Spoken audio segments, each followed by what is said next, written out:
Africa, listen up. Today we confront two defining moments shaping the future of our continent. First, the European Union has just dropped 4.7 billion euros into South Africa, promising energy reform, vaccine production, and infrastructure growth. But here's the real question. Who truly wins in this deal? Is this the boost Africa needs to rise, or just another chapter in the book of foreign influence on our soil? We're going to watch a video on this. And if that wasn't enough, another power shift is shaking the foundation of the continent. South Africa, Tanzania, and Malawi are withdrawing their troops from the DRC, yes, the Democratic Republic of Congo, leaving behind a battleground with more questions than answers. Who fills the vacuum? And what does this mean for peace in the Great Lakes region? Now, trust me, you want to hear this one out, so stay logged in because we're breaking it all down. No fluff, no sugarcoating, just the raw truth. Now, let's go. Let's watch the first video, okay? Brothers and sisters, today we're standing at the edge of a defining moment for Africa. The European Union has just dropped 4.7 billion into South Africa, promising energy reform, vaccine production. Who truly wins in this deal, right? Now, if you think this is just another investment story, I think you should think again, because what is happening right now will not shape economies. No, actually, what's happening right now will now shape economies, break alliances, and decide whether Africa stands as a global powerhouse or remains at the mercy of outside agendas. Now, trust me, right?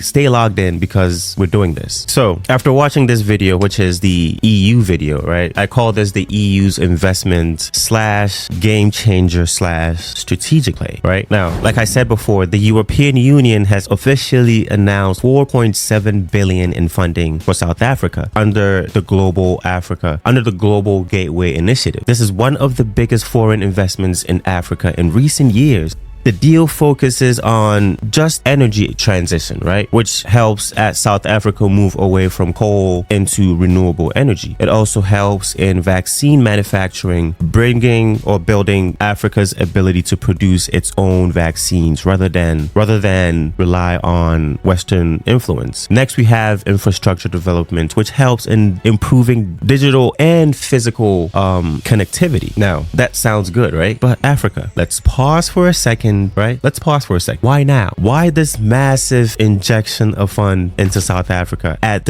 a time when global economies are shifting alliances? Global economies are shifting and alliances are being redrawn, because this is not just about Africa from the video we watched, right? I believe this is about power, right? Geopolitical influence and control. Now, to understand what's really happening, we need to connect the dots, right? The EU is making this move while tensions between Europe and the United States are heating up over trade dispute and energy resources. The West is in a battle for economic control, and Africa, rich in resources and rising in every way possible, is the battleground. South Africa, as the continent's most industrialized nation, is being positioned as the EU's gateway into Africa. It's a strategic move, right? A power play, and Africa needs to wake up and read between the lines. Yes, it benefits both of them, but let's be clear. Investment is not charity. It's strategy. And while billions of euros are being thrown on the table, it's not just out of goodwill. It's about securing influence. Now, don't get me wrong,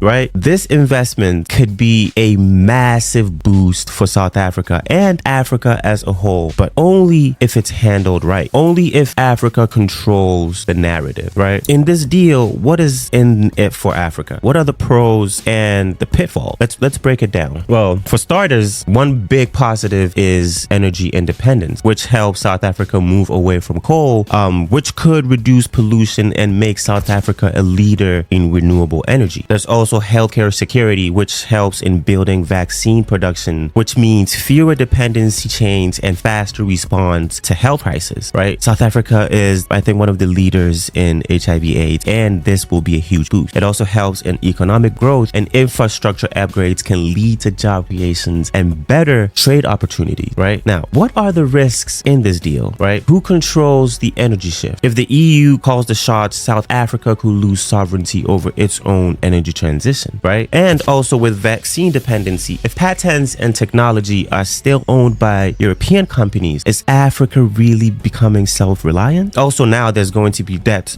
diplomacy, right? There's going to be debt diplomacy, and how is this money going to be managed? Are there going to be loans or grants? And if it is debt driven, Africa must be cautious, okay? If South Africa does not negotiate smartly, this could end up being another case where Africa gets the resources, but Europe keeps the power. Now, after everything I've said, there's a bigger picture. I believe that it's time for Africa to lead and not follow, okay? Brothers and sisters, this is bigger than South Africa. When one African nation gets a deal, the entire continent must pay attention. Why? Because what happens in one country sets the precedence for future investment in others, right? We got to keep our eyes open, track the money. If South Africa allows Europe to dictate the terms, you can bet that when similar deals are made in Kenya, Nigeria, Ghana, or Ethiopia, the same playbook will be used because one country already fell for that. Africa must move on from being just an investment destination to being, right? We should not just be recipients of funding. We should be the drivers of where and how these resources are used. It's time we had true accountability. South Africa has the opportunity to show Africa what leadership looks like. Will they take control or will they bow to external pressure, right? Let me know down below because I would love to hear your thoughts. I really, really want to know what you guys are thinking. Now, are there any lessons we can learn, right? Which would help us avoid old traps. Let's see. See, history has given us plenty of lessons, plenty. And if we're willing to learn, right? Case in point, right? China's influence in Africa. China has poured billions into African infrastructure, right? Bridges, roads, railways, but at what cost? Debt dependency. See, many African nations now owe China billions of dollars, with some even handing over control over critical assets when they can to repay loans. We must ask though, is this EU's investment just another version of that? See, Africa has been used before, exploited before, and we cannot repeat history. So we must not repeat history. It's time to buckle up. The time is now. Here's the bottom line, right? Africa must control Africa's future. Africa must control Africa's future, right? Well, African leaders must be transparent because we need clear terms on where this money is going. No backroom deals and no corruption, okay? We also need to invest in African talent. If these projects don't create skilled African jobs, then what is the point? What is the point in taking all this money when it is not going to be used the way it's supposed to? We also have to diversify partnerships, right? Africa should not just rely on one major player. Europe, China, and the US, and our own intra-African collaborations must all be leveraged. We must also push for ownership. If South Africa is going green, then Africans must own the energy companies and not just operate them under European oversight. Every invention, every African electric vehicle has to come at play now. Let's think long term because short-term deals won't help Africa rise. We need sustainable generational growth strategies, right? The time is now. I would love to hear your thoughts on this. I believe that we're all learning from each other, so comment down below. Let's teach each other, okay? Brothers and sisters, this is the moment of truth, right? This 4.7 billion euro investment is a test to see if Africa is truly ready to lead. If South Africa handles this right, it could be a blueprint for African economic independence. If it does not, it could be another chapter in the long story of foreign influence dictating our future. And I must ask, aren't we tired of that? I ask you, what do you think, right? Is this a game changer or just another power play? And will Africa take control or be controlled? Thank you for watching the video all the way to the end. Like, comment, subscribe. I would love to hear from all of you, okay? Now, Africa.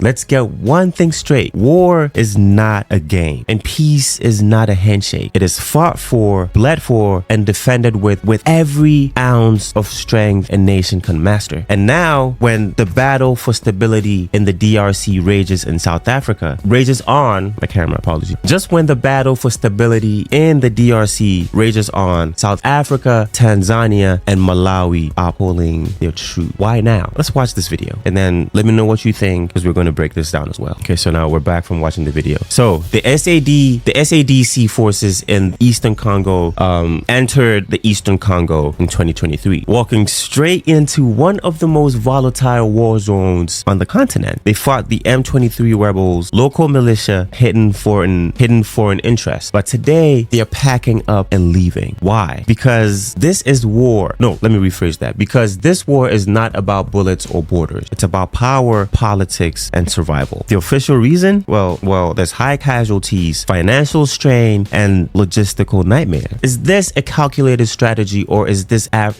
Africa once again retreating from its own fight? Let's face the harsh truth, right? Who wins and who loses? Let's talk about those who win. For one, the M23 rebels, and let's be honest, when peacemakers leave, the fighters don't put down their weapon, they advance, right? There's also the foreign influences. So if African troops leave, who steps in? We've seen it before. Western powers, private military contractors, or shady foreign forces eager to control Congo's vast resources, right? There's going to be a vacuum. And there's also the chaos profiteers, right? Arms dealers, warlords, and those who thrive in instability, and those basically who are about making a fortune. Those who lose, well, it's always the Congolese people, because peace is not just a word, it's a shield. And when the shield is gone, the people bear the brunt of the war. See, what do you think about Africa's reputation for self-reliance? How does it look when our own forces cannot sustain peacekeeping operations on our own continent? What do you think the West thinks of that? Now, it leads me to think, right, is this a strategic withdrawal or a retreat, right? There are two ways to see this, right? One, it's basically a strategic pause. Maybe the SADC is stepping back to reassess, rearm, and return stronger, right? Maybe this is about changing tactics, not abandoning the mission, right? Maybe they're gonna come back. Or this is a